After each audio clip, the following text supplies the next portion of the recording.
Hi guys, and welcome back to another video on the Hunts and Bunks channel. Today we'll get straight into it. We're going to be talking about managerial changes and specifically the Patrick Vieira sacking at Crystal Palace. What are your thoughts, Thomas? Oh, what a joke. From an Arsenal perspective, they outwon in like 12 and they sack him just before they face Arsenal. It feels like Sean Dyche all over again. Woo! But they won't actually have a manager in place by then. I think it's headless from the Palace board because who's really available for Crystal Palace to go and get? There isn't a De Zerbi. There isn't Lopetegui available who you can just pick out who's a top manager improving it. It's a case of I've seen on Sky them being linked to Roy Hodgson. Like that doesn't make sense. If you're gonna praise someone for how they transitioned away from Roy Hodgson's football, and be happy you've sort of turned a corner, to then go back to Roy Hodgson, you may as well have just kept Roy Hodgson in charge. And from his perspective, if he's actually going to go back into football at the right great old age of like 80 or something, then surely he's got to think more about his mental health. I think it's an incredibly harsh sacking. We'll go into it in a bit more detail at the moment. I think, if anything, it probably means that Palace have more of a chance to go down because I still think that Vieira had enough in him to keep them up this season. And yeah, what do you think? Yeah, I think it is strange with Vieira because he hadn't been given much to actually get them any higher than they were at that time. He was almost overperforming with. They had a lot of good talent coming through from the youth academy and certain good young players like They've not had Links. Zaha, have they? Eze, They've not had Zaha's been Zaha. out as well. But they've not really made any signings of note. They brought in Doucouré from the French league, but in midfield. But other than that, there's been no signings that suggest that they should have been really improving further and pushing into maybe 10th or even the top half. Because Vieira's really overperforming with that side, I think. And just because now they've had a really tough run of fixtures, which I'm sure you'll come on to in a second, that just because they've maybe not got a win in so long, which is very frustrating, don't get me wrong. When it's against such hard teams, you can't really be expecting to They get did, really good results every week. they did have Joachim Anderson as well. So, Ah, Yuki like, man, yeah. and he's a terrific ball player. I think he's actually a very good defender. And the squad has got a lot of talent within it. You think Zaha when he's fit, Elise, Eze, who hasn't been playing recently because I think he must have fallen out with Patrick. Then you have Joachim Anderson. Even the keepers are decent keepers. So they've got a good squad and they are 12th as well, which is weird because Palace in the past would have been like probably 15th, 14th, but maybe a bit lower. And the fact that they've made this decision when he's 12, I know it's a false 12, there's 3 points between him and the relegation zone, but it's mental for me because when we'll go into it now then. Their last win was 2-0 in the league, 2-0 against Bournemouth, right? It was away from home, a team you'd expect to win on the 31st of December. Right, we're going to go into the fixtures since then. And as I'm going in, tell me if you expect a point or not from them. So the next game was at home to Tottenham. They lost 4-0. What would you expect going into Yeah, that? no, Right. you wouldn't expect them to win a draw if they were very lucky. But Yeah. The next one they lost to Southampton in the FA Cup third round, but like it's a much of a muchness with Palace because they're not going to go. I know they had a semi-final, was it last year in the FA Cup again due to Vieira's management. But like it doesn't really matter as long as you're doing well in the league with Palace, it doesn't necessarily matter. Then they lost away to Chelsea 1-0. Points? no, you No. wouldn't expect that. No. They then got a point against United at home, which Yeah. is probably the best you could think for, especially when it was United on the resurgence. Um, then on the 21st of January, they faced Newcastle at home, 0-0, so another point. Yeah. Um, then they lost 2-1 to United, who had that red card, but it was away, so it's still a hard place to go. Then you have 1-1 against Brighton at home. Brighton are an excellent team, so there's no sort of qualms about that. Then a 1-1 with Brentford. Again, Brentford, very good team. And then 0-0 with Liverpool at home, and it's Liverpool, even though they're a bit bad, it's still a team that you expect Palace to lose to. They then lost 1-0 against Aston Villa away, but they did have a red card in that one. They then lost 1-0 to Man City in a game, if you remember, they probably could have won that game. Yeah. It was a cagey affair. I think City had a penalty, didn't they? If I'm not Yeah, mistaken, and that's Haaland, yeah, pen right near the end. Yeah, they were actually pretty decent in that game. So I couldn't. And then Brighton beating 1-0 on Wednesday, right? And it's a Brighton team who are flying high under De Serbi with Solly March, McAllister, etc., doing well. So I think it's incredibly harsh on Palace. They weren't playing the nicest football, but like, do you get what I mean? It's just yeah. it's mental. It's an insane decision for me. If you're looking at those fixtures, there's only one that you could even argue that they could have done better, and that was the Villa one. And with any team, They you had a get rec- games. With any team, you're gonna have games where you just we didn't get the result we wanted. If that's the only result you're looking at, and you're going that's not good enough, then that's not enough to sack him after he's done so well for them. They also didn't play very well in that game. It's fair to say they had 3 shots, none on target. They had 41% possession, but Sheikh Decore got a red card in the 62nd minute. Joachim Anderson scored an own goal in the 27th. So it just was one of those games where the luck runs against you. I'm not saying the red card, but the own goal. And obviously that red card then bled into the City game, where it took an Erling Haaland penalty in the 78th minute for them to actually get the 3 points. So it just seems unbelievably harsh. And I think that Vieira is still a good manager. I'd like to see him bounce back when one of the other Premier League teams sort of sack their manager and relieve him of the duties. And the fact that Roy Hodgson is being looked at as a replacement is just horrendous. The squad's moved past him now. The other linked candidate is Nuno Espirito Santo, which again is pretty abysmal. These are defensive managers they're looking at. Why? I know Patrick played poor football towards the end, but like when you look at the games, they had no confidence due to that fixture list. And if you look at the future games, I'll just get them up now. Hold on. The future games I know are quite winnable. So from here they face us tomorrow, which hard game away from home as well for Palace. But then they have Leicester relegation dogfight, Leeds, which is at home, Leeds away, obviously a hard place to go, but Southampton away, Everton away, Wolves at home, West Ham at home. Sorry, Wolves away, West Ham at home. Before it even gets hard, but then it goes Tottenham obviously away, Bournemouth at home. So and then it's Fulham away and Forest at home. So it is quite literally, all your relegation 6-pointers, all your scraps that where Palace need to win to stay up, fell in this next period. Before that, it wasn't like the games are the ones you expect to lose or drop points in. So I just feel that they could go on a run in this spell, and they could have under Patrick, because it doesn't look like, for me, that the players have down tools. Yeah, we'll move on to this in a bit about the discussion of whether it is a good idea to sack a manager mid-season.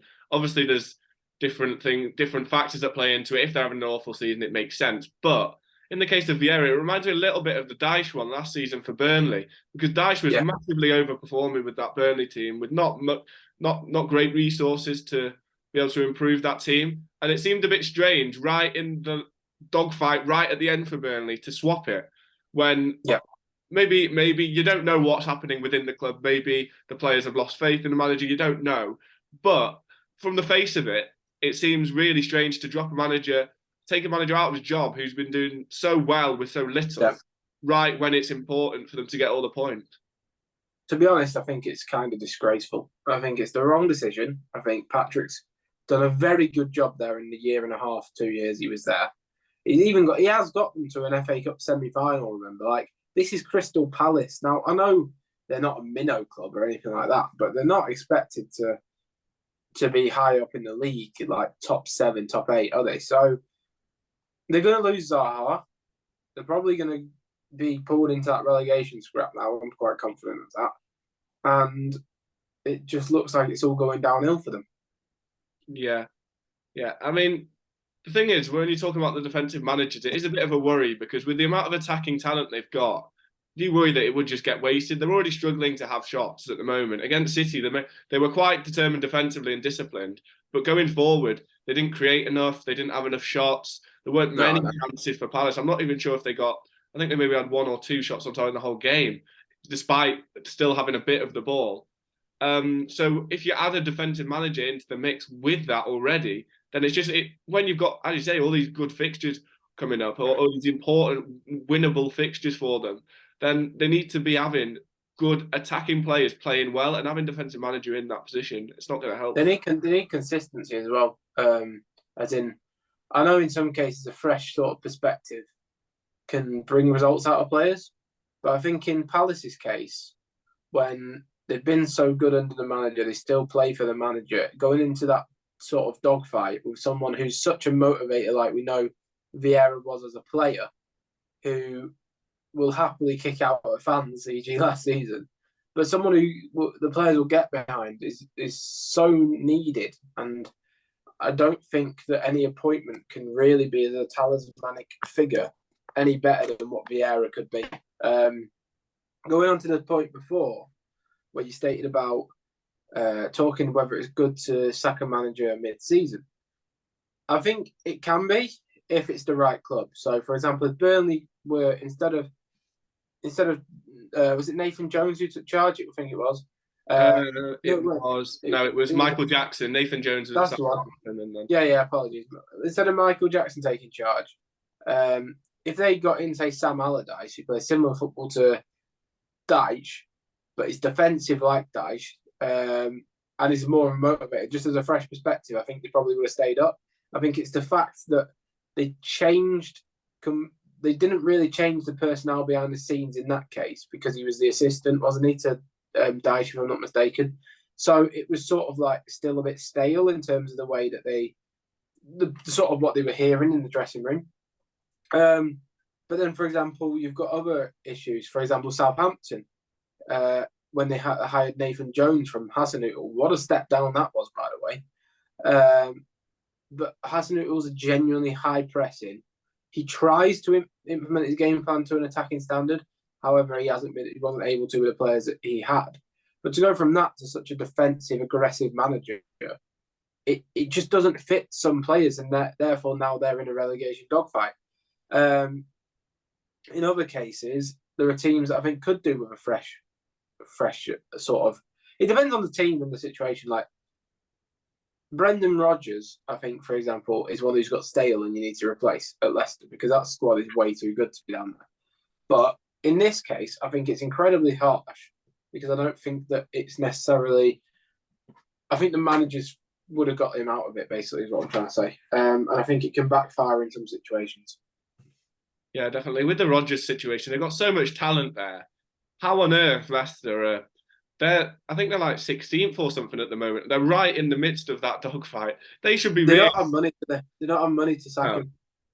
No, that's the problem. But the thing is, they should be where Leicester and they should be where Brentford and Brighton are right now. That, in terms of the talent they've got, that's the area they should be aiming for. They've been in Europe over a few seasons ago, so yeah. They have some world-class players as well. Like, I know indeed he's not been at it for 2 years, but there was a point where he was one of the best DMs in the league. Then you have Tielemans, who, yes, is mentally not necessarily in Leicester right now, but he's such a talent. And then Maddison, he's not probably got his future in Leicester, but he's phenomenal as well. Harvey Barnes, another one, a very good, talented player. As much as I don't rate him as much as some people did in the past, I think he's still a very good player.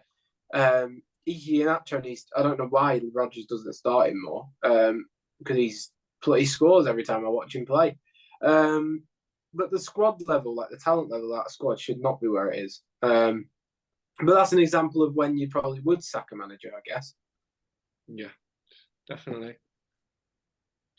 But we'll see. I think time will tell if Patrick Vieira sacking was the wrong one, but I think it's the wrong one, just from an instant reaction. But notably, every Palace fan I've seen speak online thinks it's the right decision. So, but I think it could be one of those where a fan base thinks that the squad and the team should be better than they actually are, if that makes sense. So, for example, Tottenham, you see a lot of their fans like, oh, we should be coming top 3 this season and all that. Like at the start of the season when they won the window, the title challenge is on and all that. And I'm not having a dig at them. It's just a notable example I sort of have. Like, but they're nowhere near that, because they just aren't that level. They've got one player at that level, maybe 2 if Son could pull his finger out his backside. But like, without that, they are nothing.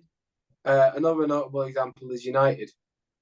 They had that little spell where they beat all the lower half teams in the league, and they're like, "Oh, we're on a title challenge here." They go to the second big game out of the spell. Obviously, they beat City, but Liverpool, and they get turned over 7-0. It's just like false positions from the fans because obviously the delusion takes over. It's why I've been kind of very cautious about even talking about a title charge this season because I watch Arsenal and I still see the fragilities within the side. So you've got, for example, Xhaka's left-footedness and his want to pass the ball across the box, even in the shooting position, when sometimes he should just strike the ball. You've got how we can get caught in transition a lot, how we struggle against a bulky, physical centre forward. There's still these things that sort of make me think, are we actually as good as City? Probably not, but the team cohesion might get us over the line, if that makes sense. Yeah. So it's one of those where I think Palace just sort of have a fault because of how good Vieira was last season. They have a false sense of we should be this good. Now, I think that's all well and good, but certain managers you think are good enough that you give them time. Arteta being one of them, Klopp being another. Like, Klopp, if he given resources, will come back and bring Liverpool back to the top. Whereas they just need and Vieira, I think, is another one. It's those people who make the team cohesion and the sort of motivation. They don't necessarily have to be amazing tactics. I mean, that obviously helps. Whereas there are managers where you think, you're not necessarily great at tactician. You're not necessarily great at motivating. For example, prime example, if Eddie Howe went to the shit at Newcastle for, say, 15 games next season, and the morale got through the floor. They were losing games constantly. He's a manager. There's something in my head. He just doesn't. I wouldn't give him time. I just don't think he'd pull it round. I don't think he's got the va-va-voom sort of thing to bring it round. If that makes sense. Do you get what I'm trying to say? I don't know. Yeah. No, I see what you mean. I'm not sure with Eddie Howe because I'm not sure about that though with Eddie Howe. I know what you mean because he's been at Bournemouth, he's been at poorer sides, but I feel like he's almost a different manager now. He's got this slight experience with Newcastle. I know they've got great money and stuff, but it's not even that, right? Because it doesn't necessarily mean what side you're at. Because, for example, Sean Dyche, I'd have given the whole season to. I'd have given longer than that. I'd have kept him there because even if he goes down from his experience, he'd bring them back up. Yeah. Granted, they changed to Vinny company long term, and it eventually worked out. But I don't think I would have let that manager, the assistant, take over for that period. I would have got Sam Allardyce in for 6 months. Then, for example, Ralph Hasenhüttl was another prime example. I think he is a manager who, no matter what, I'd have given time to. Even at Southampton, when they were in the dogfights, he hadn't gone down once. He's just a phenomenal manager. He just generally overperformed every single year with a championship side because that is just what Southampton are. So, yeah, that's what my thoughts on it are. I think it's very harsh to get rid of Vieira. In terms of incomings, I can't even give you one because I don't think there is one out there. Who would you bring in as the next Palace manager? I genuinely don't know. Whenever I think of it's going to end up probably being Hodgson, I think. But if it wasn't, it's just a rotation at the moment in the Premier League. With how many sackings there are, it's just rotating between other managers. So, I mean, Jesse Marsh always pops into my head, but I still don't think he's that good. No. He's just not properly defensive. That's the only thing that would turn me towards him rather than the other ones. You know what I'd like to... They'll never be able to afford it. But what would prove whether he's actually an elite manager or not to me? If Pochettino went to Palace, would he be able to get more out of that attacking line? I mean, he's going to get the Spurs job, don't get me wrong. He's dying that up. The end of the season, Conte's left, Poch is back in. But, there's still that question mark over how elite Pochettino is. Because he did okay at Southampton, quite well at Southampton, and then Spurs took a punt on him. He developed them into a better team, but still bottled it in the final hurdle in trophy-wise, right? He did overperform in the Champions League, granted, but you got to admit, for example, the Leicester opportunity when they won the league, they should have won the league. So should Arsenal in that season. Both teams bottled it. He went to PSG, pretty much failed to control egos there. Like, I'm not saying he's a bad manager, he's a very good manager, but every single point there's a question against him. Every single side there's a question against him. No matter how good a job he does, the job he did in transitioning Spurs into a better side and developing their attacking game, playing out from the back, Jan Vertonghen, Alderweireld, etc. There's still the question against him is that he couldn't get it over the final hurdle. And he didn't obviously build upon that. Yes, Levy didn't give him finances necessarily, but there's that question mark against him. Paris Saint-Germain, he had unlimited money. He just couldn't control Mbappe and Neymar. Apparently, Mbappe took team meetings at times, and then it just doesn't. If a team with top managers, top players, doesn't respect Poch, when they've had other managers in the past that can keep them in line and that they respect. For example, Sergio Ramos, Real Madrid. For example, who was to be honest, Emery got more discipline out of those PSG players than Poch did, and Emery is a really, really poor disciplinarian. He true because as seen in time with Orba, Lacazette, Özil, etc. So there's just question marks over him. But that's a different video entirely. I think he's a very good manager. I don't think he's an elite manager. But who else would go to Palace? Like, I mean, I don't. There's just no one, is there? There's absolutely. You might get Big Sam. Like, no, it's one of those where you need someone with experience, but you also need someone who'll get the best out of the players that you've got there. And I don't really think there's an experienced attacking manager, attacking style of football. They've done it 2 months too late because Sean Dyche, if you were going to go defensive, Sean Dyche again is the obvious candidate who you could have got 2 months ago. But I know it doesn't work like that, and I presume they're just going to go Big Roy or Nuno. It's just going to bring him into a relegation fight, and it's just going to be depressing. Anyway, let us know in the comments who you think should replace Patrick Vieira. I mean, we obviously have got no clue who's going to replace him, but make sure you let us know who you think's the best. We think it's quite clearly the wrong decision as well. I think that's fair to say. Yeah. So, yeah. I don't know. It is what it is, isn't it? Yeah. Well. Right, anyway, please be sure to like and subscribe. See you next time. Bye. Goodbye.